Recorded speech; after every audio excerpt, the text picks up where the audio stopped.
Destiny means something that will happen. Something that will happen.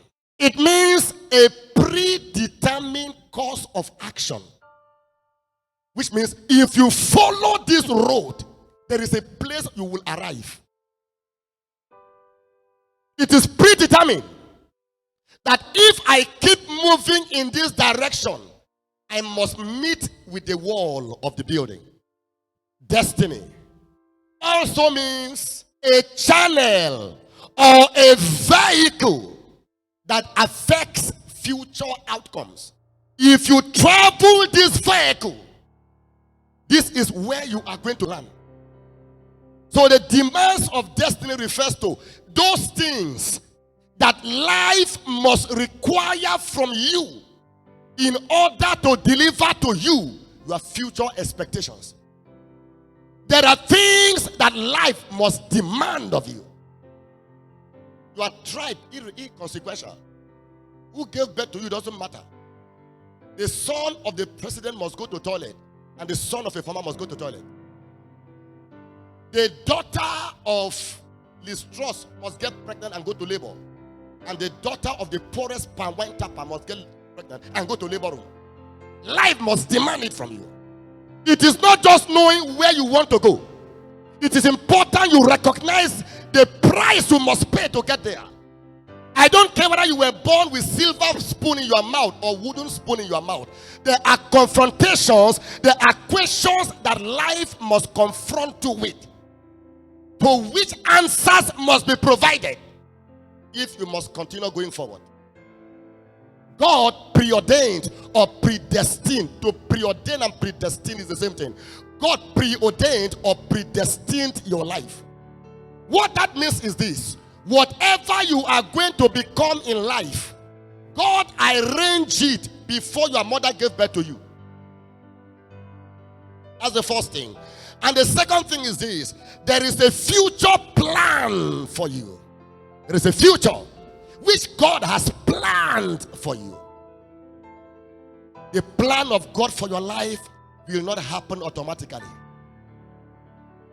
There are steps you must take to realize them. We call those steps demands. The plan of God for your life, all this talking, what God has planned for me, nobody can take, is a lie. In the scripture, he said, be careful, otherwise someone will take your crown. What God planned for you is subject to takeability. If you don't rise up and occupy your space and take responsibility to fulfill the plan of God for your life, someone will step into it and take it. So the plan of God for your life will not happen automatically. There are concrete steps that must be taken to realize them. Those steps are what we call the demands of destiny. So that brings us to number one. Demand number one. You must discover God's plan for your life. The plan of God for your life is not your decision. It is your discovery. You better write it down for your future. The plan of God for your life is not your decision. It is your discovery. What does that mean? It means you are not going to decide who you should be. You are to discover who God has made for you to be. You have the plan of God for your life is already preordained, is predestined. So you are not going to decide. You cannot just wake up and decide who you want to be. Your job is to discover who God has designed for you to be. Somebody say here. The discovery should be made early enough in life. The discovery should be made early. The discovery should be made early. The discovery should be made early. It is not wise to discover purpose at the age of 65. More than half of your life is already gone. The discovery of that purpose should be done early. Genesis chapter 19 verse 27. Genesis 19 verse 27. And Abraham got up early in the morning to the place place where he stood before the Lord. He got up early. He got up early. He got up early. He got up early. Men who became mighty began early. Men who became great began early. Abraham got up early. He got up early. So it is good to discover purpose early. There are things, if you don't do them early in your life, you miss them for life. It is good for a man to bear the yoke when he's young. There are things that must be done while you are still young. How do you discover destiny? Because the first point we made is that your destiny is not your decision, it is your discovery. And we have talked on that. So how do you discover destiny? What do you need to do to discover destiny? Number one, inquire from God, the giver of destinies. Inquire from God. Inquire from God.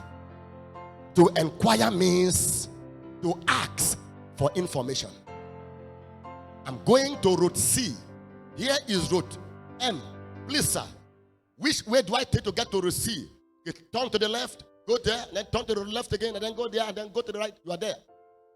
Asking for information is called inquiry. Inquiry. To ask, to be shown the way. Asking with the purpose of knowing. You are asking to know. Jeremiah 33 verse 3 says, call unto me, and I will answer thee, and show thee great and mighty things which thou knowest not. Inquire, ask me. I'm the one who created you and designed your future. I predestined your purpose. I preordained your future. Ask me to tell you about it. Ask for information from the one who designed the destiny. Amen. And you must inquire by waiting. When it comes to inquiry, you are not in a hurry. You inquire by waiting. Yes. Proverbs 8 verse 34. Blessed is the man that heareth me, watching daily at my gates, waiting at the post of my door. That man is blessed. Proverbs 27:18. Whoso keepeth a fig tree shall eat the fruit thereof. So he that waited on his master shall be honored. Honored with instructions. Honored by giving him information. So we learn to wait on God. You pray today, nothing happened. Keep praying. Until God speaks to you, the prayer does not stop. If you have to fast once every week, or maybe do all night every week, or whatever you can do by way of waiting, you keep doing it. You are not in a hurry. Because when you hurry, you will sorry. Point number 2. How do you discover destiny? Seek counsel and advice from wise people. Seek counsel. Seek advice from wise people. People not afraid to tell you the truth. Seek for advice. Seek for counsel from wise people. We are living in a day where anybody can stand up and speak fine words. Nice statement. He carries people quotation and goes to quote to make himself look wise. But he has no content. They fake prosperity. They borrow money to buy car. They borrow money from bank to buy suit just to pretend that they are rich. Yet they have high blood pressure because of the burden of debt on their neck. That is not proven records. Proverbs 11:14 tells us, where no counsel is, the people fall. But in the multitude of counselors, there is safety. Proverbs 15:22, without counsel, purposes are what? Disappointed. But in the multitude of counselors, what happens? They are established. So without advice, your destiny will fall. It does not matter how much you love it.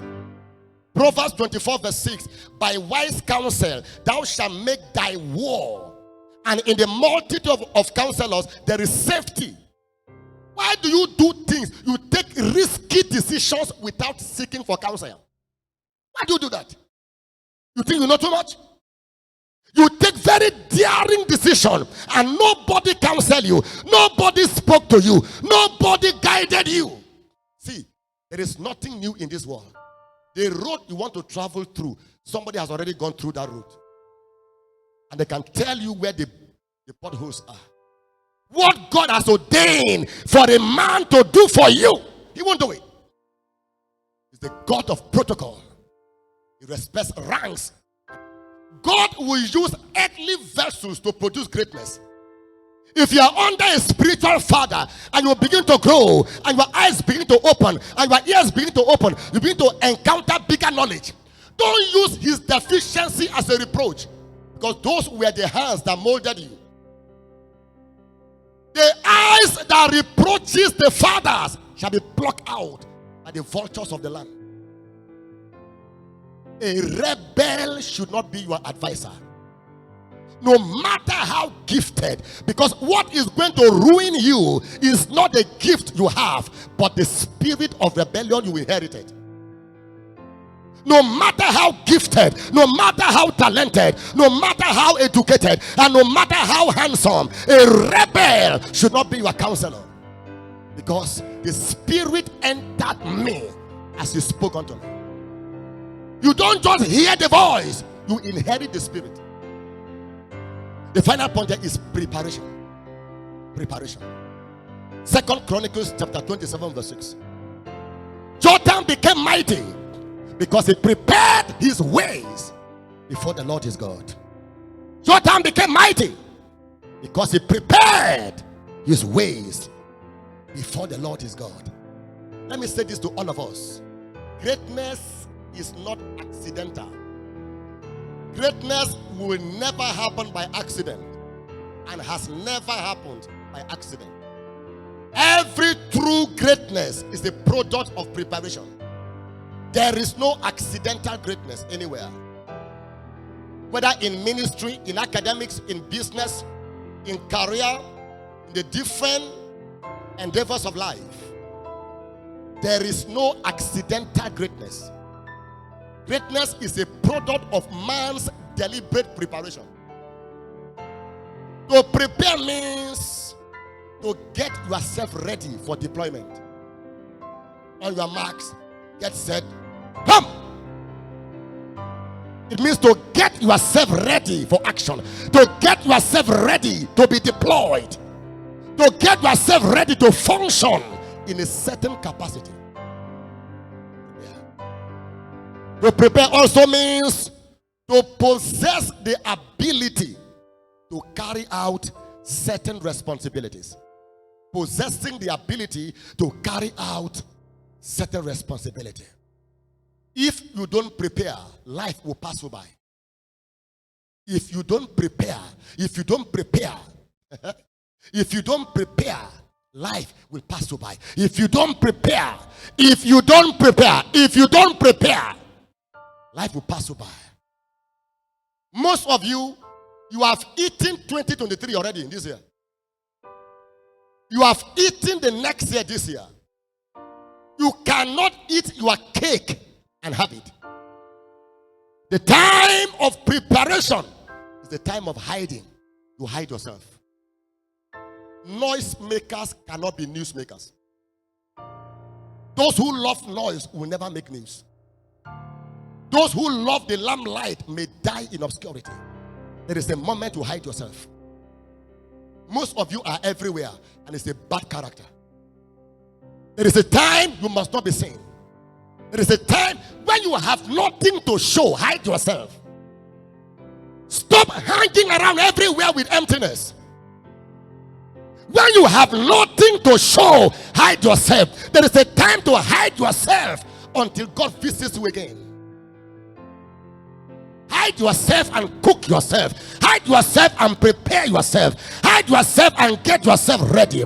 Take out the dross, take out the dead, remove the excess luggage and the excess baggage, and allow God to refine you.